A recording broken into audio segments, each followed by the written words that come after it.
When it comes to the Android game, HTC and Samsung are often the two that are mentioned most frequently, but LG is a contender and they're back in the game with the high-end LG G2. The power button's on the back, the volume rocker's on the back, and in a lot of ways, this competes with the HTC One and the Galaxy S4, and in some ways, performs even better. I'm Aaron Baker from PhoneDog.com. It's part one of the LG G2 full video review. Let's go see how this compares and how it's better in part one. When it comes to Android, the talk of the town is often the HTC One, the Samsung Galaxy S4, and now the Samsung Galaxy Note 3, but in a ton of ways, LG is back in the game in a big way here, and they're back in the game on the 4 nationwide US wireless carriers. This is the LG G2, and spec-wise, this thing is decked out, packed to the gills, full of specifications, and as always, it's going to depend on the form factor that's most important to you and the ecosystem you like. But what I will say is after working with this device for several days, and after doing a 30-day challenge, or starting a 30-day challenge with this, I can say that this thing goes head-to-head against the HTC One, the Galaxy S4, and even the Galaxy Note 3, and in a lot of ways, beats all three of those devices. There are definitely pros and cons to both. Let's dive in to the LG G2 full video review and see what this thing does well and what this thing does not so well. Before I get too far into the video, special thanks to our partners at Best Buy Mobile for giving us devices like the G2. We give these to you for free on the site, so go play the game at instantwin.phonedog.com. When you go into Best Buy Mobile to get your G2, they'll help you find the best carrier for you. It's called unbiased carrier searching.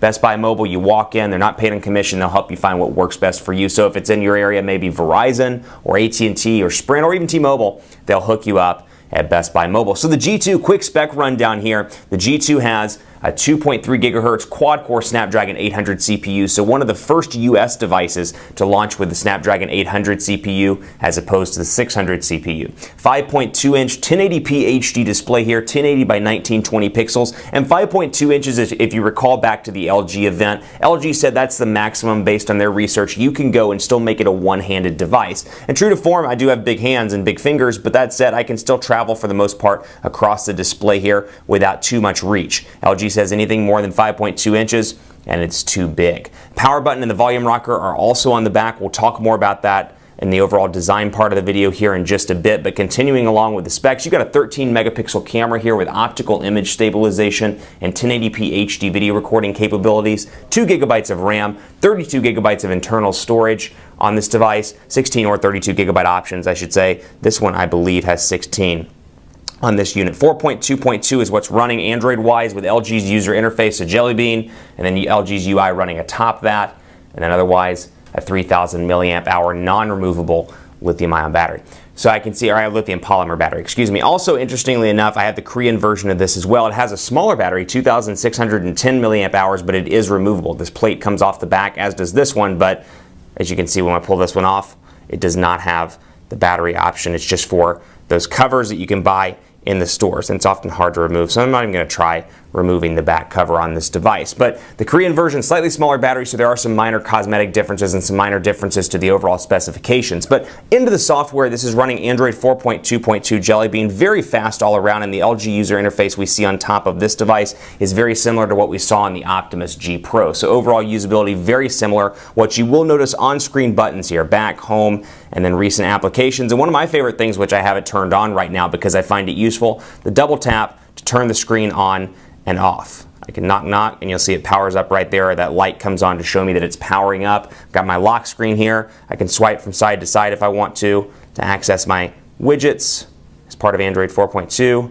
Add the widgets. I can go straight into the camera right there, or I can bring this back up and unlock. So you can see just in my movement with this device, it's incredibly fast all around. The processor is nice and fast. The 2 gigabytes of RAM certainly helps. And then, of course, Android 4.2 and LG's definitely honed in on their user interface and made it a far better experience. So from the notifications area, you can see here quick shortcuts, very similar to Samsung's TouchWiz. But what I like about this is you can customize these as you can on the Galaxy S4. But that was a recent development for Samsung. LG has had this for some time. So for me, for example, I use airplane mode on a regular basis because I live on airplanes for work. So I'll bring this up to the very top and say, you know what, airplane mode is most important to me. Bring that up there. You know, quick memo, I don't really use it that often. Q slide, but you get my point here. Quick remote I use, sound profile, data enabled. You know, I always have my data enabled, so I don't really need to turn it on and off. And I can go back and you can see that those are gone. Airplane mode is now on the far left, and then all these other applications or these other quick widgets that I have and I chose to keep are still there at the top of the device. Now, Q-Slide is LG's kind of version of multitasking, if you will, and you can turn this on if you want to and access your Q-Slide applications from the notifications area. I prefer to keep this turned off because I think it takes up too much space, but you can do that. And then down here you have your setting for your brightness,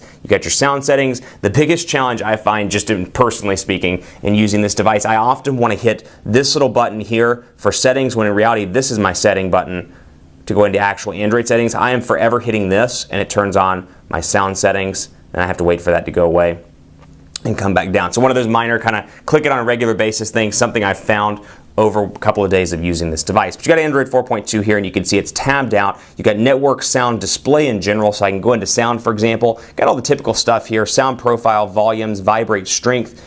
I've got quiet mode, I've got phone ringtones, and of course, because it's on silent, I don't have access to those. So let's go ahead and crank these back up so you can see here. Vibrate strength, can change that. Got my phone ringtone here.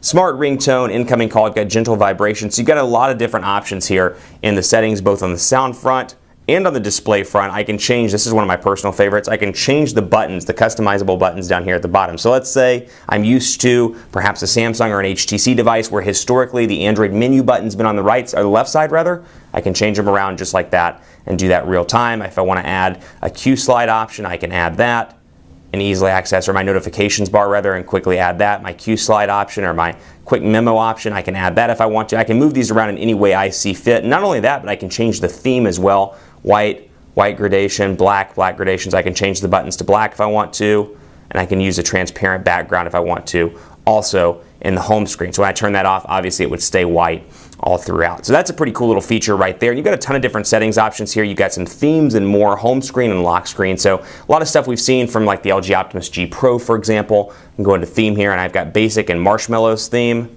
or a marshmallow theme rather, which is pretty cute and cartoon-like. Kind of a cool little theme there, if that's something that tickles your fancy. I've got live wallpapers and of course my wallpaper gallery, and here I have my screen swipe effect as well. So accordion, got breeze, we've talked about these extensively on the LG Optimus G Pro, but that continues over onto the LG G2. Allow home screen looping, portrait view only, all the stuff that you would expect. And then of course lock screen as well. I can come here and select my wallpaper. I can do a screen swipe effect. I had it as dewdrop, as you could have seen when I unlocked it. My weather animation, screen lock, owner info, shortcuts as well. So if I want to put in Gmail, for example, I want to put in Google+, I can do that, and all those shortcuts will show up on the lock screen when I unlock it. So you can see right there, go ahead and unlock it, and then there's that dewdrop effect that I told you about. So you got that in the lock screen. You got your front touch buttons like I talked about. Screen off effect, this is kind of cool. Fade out, black hole, retro TV, a couple of different options when you power the device off. I think that's kind of cool. I happen to like fade out. I think it's probably one of the more unique ones, and I believe that's the one that comes on it out of the box, or comes preloaded out of the box. Smart screen and smart video, very similar again here to what we've seen on TouchWiz. You got smart screen where you can stay on, or the screen will stay on rather, when the phone detects a face, so it won't turn off. Smart video, video pauses when it can't detect my face, so when I look away. And then of course the notification LED as well, which will light up when I get a call, a message, and I can turn these on and off as I see fit. Now, cool little feature here, the notification light, as you saw a second ago when I powered it off and turn the screen back on, you can see it's right there. There's also one back on the power button, which you just saw as well. And continuing on that conversation of overall design, very sparse on the sides, not a whole lot on the spine here. 3.5mm headphone jack and micro USB charging port at the bottom. You've got your micro SIM card slot over here on the side, and I should point out this is the global variant as well. Expect some minor differences when the carriers in the States get this device. I know that Verizon's is pretty substantially different in terms of overall look. The camera and the buttons back here look a little bit different on the Verizon unit. It looks like the AT&T version and the Sprint version are pretty close to stock. We'll see how those look when they launch on their respective websites and in the stores. But you know what? A lot of people have asked me, I actually get this question all the time on Twitter. Two things. One, what's the power and volume rocker buttons like, having them on the back? And two, do they press when you're in the pockets, or when the phone is in the pockets rather? Two questions, two responses. So I'll tell you one thing, I love having the power button back here. It's very natural versus having it like this and having to reach over really uncomfortably to try and touch it right there. Really enjoy having it right here. It's where my finger naturally rests, so I find it incredibly useful. And the volume rocker buttons as well. And continuing on that trend, pressing and holding the volume down button activates the camera. Pressing and holding when the phone is turned off activates quick memo. So a couple of different shortcuts there, but of course your power button with a notification light, so when the phone is face down, you've got that to let you know when you got a missed call or a message. and then of course power button on the back. I really find it useful. I like it a lot on this device, and again, my finger naturally rests there, so it's a natural kind of inclination to come back here and press it like that. And even if you don't like pressing the power button on the back, all you have to do is double tap and you can turn the screen on. Stay tuned for part 2. We'll talk more about software, a little bit more about hardware as well, and we'll round it out with some speed tests to determine if this is the device for you. Stay tuned for part 2 on PhoneDog.com.